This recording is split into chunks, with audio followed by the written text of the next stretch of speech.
आप देख रहे हैं सरेआम न्यूज़ और मैं हूं ताज़ा तरीन अपडेट के साथ सफदर पठान।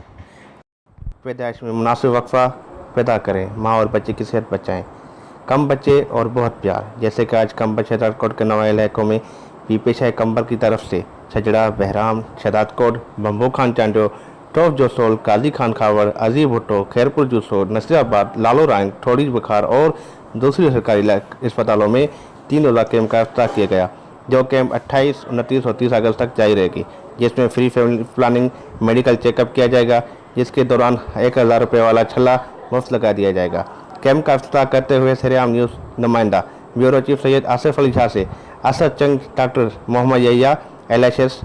सरदार खातून और मोहम्मद इदरीस बात करते हुए कहा, हमने जिस कैंप का इनेकाद किया है जो गरीब आवाम को फ़ायदा पहुँचाना है। जो लोग फैमिली प्लानिंग की वजह से नहीं करा सकते या उनको माली मसाइल की परेशानी दरपेश हैं, तो हमने ज़िला शहराजकोट के साथ पूरे डिस्ट्रिक्ट में फलाह बहबूद का काम कर रहे हैं, जिसमें माँ और बच्चे की सेहत को बरकरार रखने के लिए मुहिम शुरू की है, जो 3 रोज़ा कैंप के बाद भी इंशाल्लाह जारी रहेगी, जिससे गरीब आवाम को फ़ायदा होगा।